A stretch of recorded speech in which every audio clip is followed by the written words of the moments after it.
Welcome back, friends. Last guy here. It's time for the vlog. This is the top 10 games of 2024. And if you could read my glasses when I look at the screen, you might see what the ranks are. I don't know. So I played like about 50 games because the Steam roundup, like, hey, you played 50 games. Like, oh, okay, cool. Um, quick thing to say is I'm only gonna go over like 11 games here, and that's it. When we do the anime one, I'm just gonna go over all of them because it's faster to explain anime than to explain games, I guess, in a way. There's indie games on here. There's early access games on here. There's things you can find on Game Pass, things you can find on Steam, things you can find on Switch. The only thing I don't have is Sony, so anything Sony, don't expect me to say anything about that. Just don't. So this is games I played in 2024, and spoiler warning: Baldur's Gate 3 is on this list. Alright, so number 11. So the honorable mention is Path of Exile 2. It's a very good Diablo-like. It's very fun. I like that people are saying, maybe we shouldn't call it Diablo-like, because Diablo hasn't been good in a long time. But I think the argument is it's a Diablo 2-like, if you need to go that far. Although Path of Exile 2 is very fun. It's in early access. I'm liking it a lot. But there's a lot of things that I couldn't recommend it also as well. Like, if you're playing it alone, highly recommend. If you're playing with friends, highly recommend. Playing it with the public, I do not like anybody. Oh my god. The people in Path of Exile early access, everyone's kind of just a jerk. There's some helpful people, but there's a lot of jerks in there, so I just also the trading system's awful. But it's a very fun take on doing an action RPG. It just feels like a new age, better way to do it, it feels like. And I'm enjoying it with all 6 classes. There's gonna be 12 classes when it releases. And then there's Ascendancy, so you can do subclasses. That's cool, but not all subclasses are really great right now. And yeah, I'm going through the game with all 6 classes. That's what I'm doing. I'm just getting gear on one character and putting on another character as I go, since it's random gear. And you can go all the way to level 100 already in early access. It's $30 to get in right now, or you can wait 6 months to play for free. But I've had a lot of fun with it. So that's the honorable mention, basically ranked 11. So ranked 10 is Unicorn Overlord, which is on the Switch. It is from Vanillaware, which is a company I love. They're very good, and their art style is, oh my god. They have so many creative ideas and ways to do things.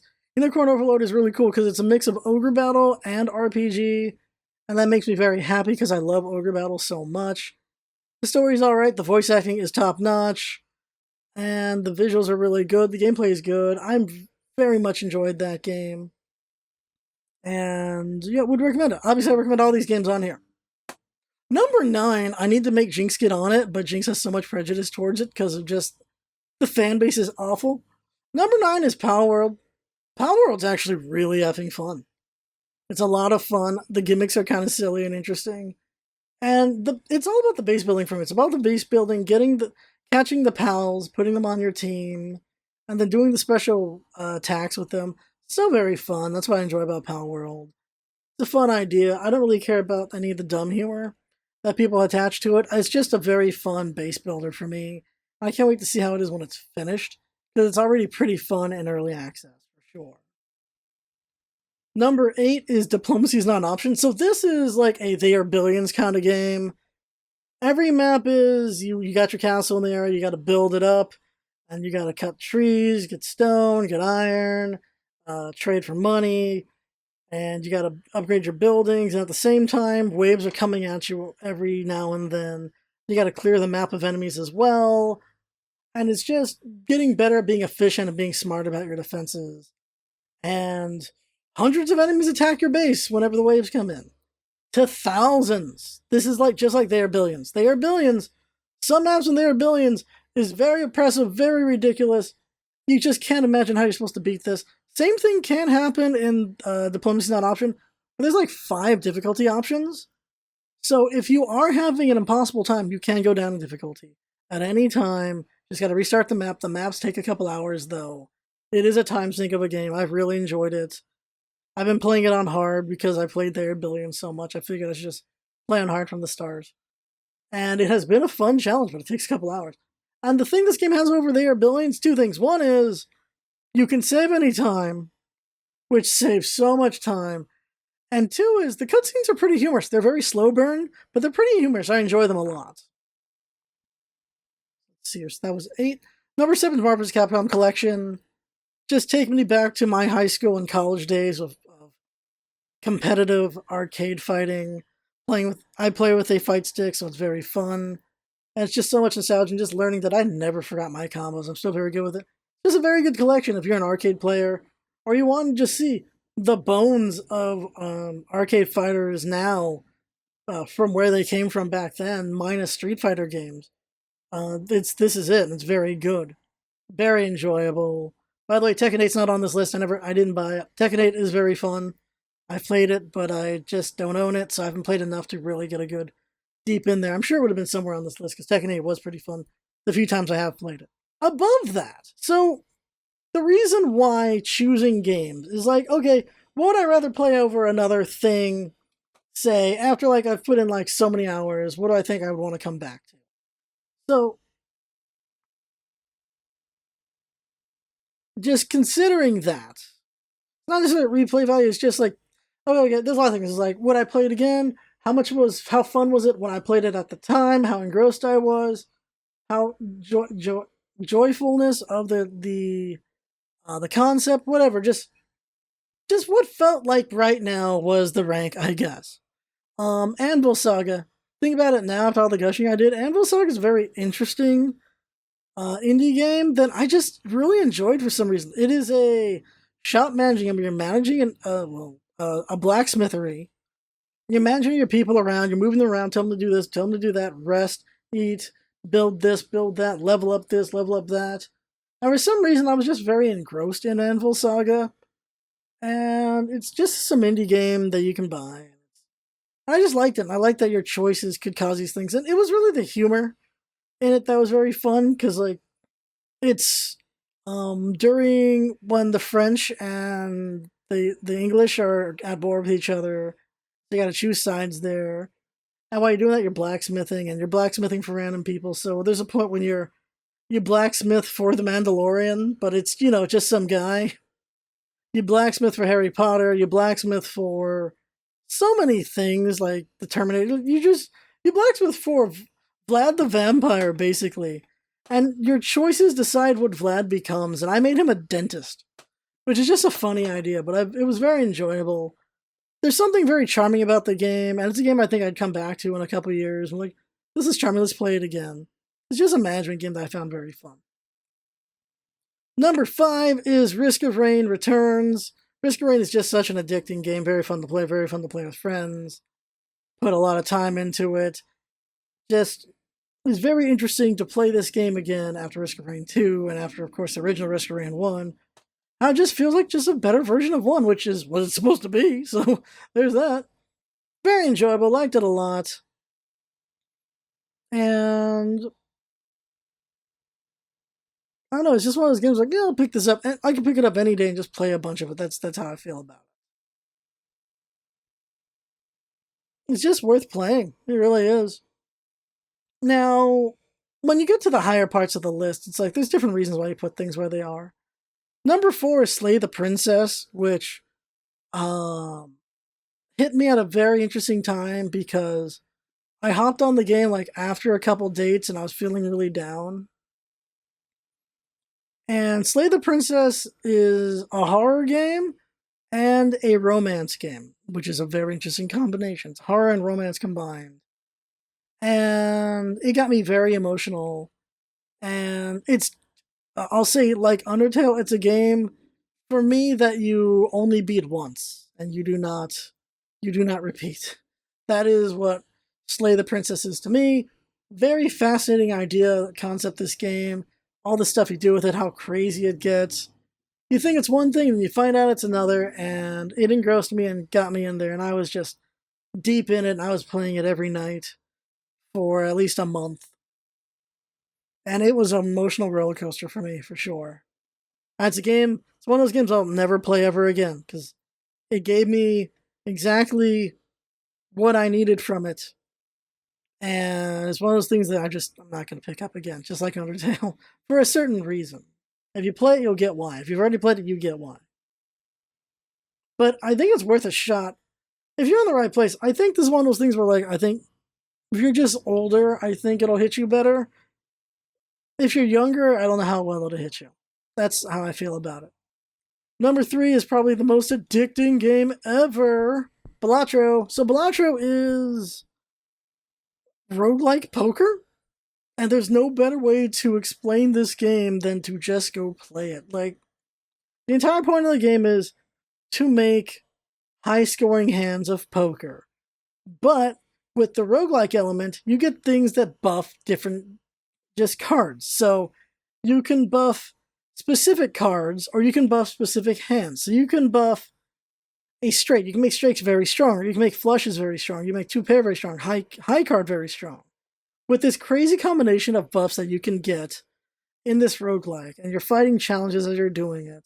You can make kings really good, you can make face cards really good, you can make non-face cards good. You can have a deck that has no face cards. You can have a deck that is only 2 suits. There's a lot of different combinations you can do. It's very fascinating how smart it was making Balatro. Balatro is such a crazy idea of a game, and it is very addicting. I was up until 3 a.m. way too many times playing Balatro. Way too many times. The problem with Balatro is you don't have a sense of time when you play it. You really don't.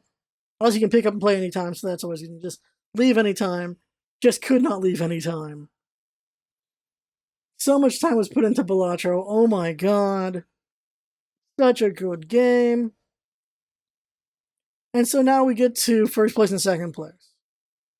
So let's talk about first place first. Because then you can say second place is first place if you don't like my pick for first place. And that first place pick is Baldur's Gate 3. That was Game of the Year last year, but I didn't get to play it till this year, until January. So for me, it was this year. And it's amazing. It's incredible. Also, if you were a villain player, it wasn't completed until this year because they added all the villain route stuff this year, like to make it more satisfying. Baldur's Gate 3 was incredible. I played 200 hours my first run. I was engrossed the entire time. Did every quest, did everything I could think of, did so much with it. Still missed out on some things besides just the unique interactions depending on who your main character is. And then I did a Dirge run, and that was another like 100+ hours, and then I just did so many runs, did so many things, did so many ideas, and it was just so fun, and got relationships with so many characters, and it's hard to pick because they're all great characters, even Will. They're all great characters. But it's got to be Karlach for me, for sure. It's got to be. To be honest, I think, like, I forgot her name right now. Oh, Shadowheart. Shadowheart is basically the main character of the game. If she's not the main character, she's the main love interest of the game because so much has to do with her. And she really does grow on you. Every character really grows on you unless you just outright hate somebody. Because they're all just fun characters, very fun cast, very memorable. A lot of fun things, a lot of consequences to your choices, and it really feels like there's weight to it. And it's just such an enjoyable game. And then I cried plenty of times. I had a lot of enjoyment plenty of times. I laughed, cheered, had some great close moments. It was a very fun game. It was a very, very good game. What can I say that other people have not said about Baldur's Gate 3? Just so dang good. So very good. In fact, it's fully voice acted, and everyone brings it. There's no bad voice acting in that game. It is incredible. It's just so good. So well done. It's Game of the Year for a reason. But in case you don't accept that, I think you would accept second place, who in your heart might be first place. And that is, of course, Helldivers. Helldivers 2 was amazing. Of course, what Mars Helldivers 2 is all Sony's bullshit, honestly. All of Sony's shenanigans really blunted this game's progress. It's very unfortunate because I was so addicted. I was having so much fun. Me and Jinx are two very different people. This really showed it because Jinx hates getting overwhelmed by things, while I love getting overwhelmed by things. So, obviously, I really enjoy bullet hells. Jinx does not. I have soloed Helldivers 2 all the way up to the top difficulty. I have played it all myself, beaten it myself, and had so much fun with it. But I play duo with Jinx all the time with it. And yeah, Sony just really killed its momentum, and Sony's an idiot. Just look at Craven and Madam Web. Sony's just full of idiots. Oh my god. Helldivers 2 is an incredible game. Very fun. Highly recommend. It just does a good job of just hitting that itch. I'll be honest, it did Warhammer 40k humor better than Warhammer, it feels like to me. Just that strong, heavy patriotism and that anti-heresy stuff just did it better than. Did you notice it on the top 10? Space Marine 2, it's not on the top 10. You notice that? I'll be honest with you. I can and have done like a shift. I have done like 8 hours of Helldivers 2. Played the hell out of it.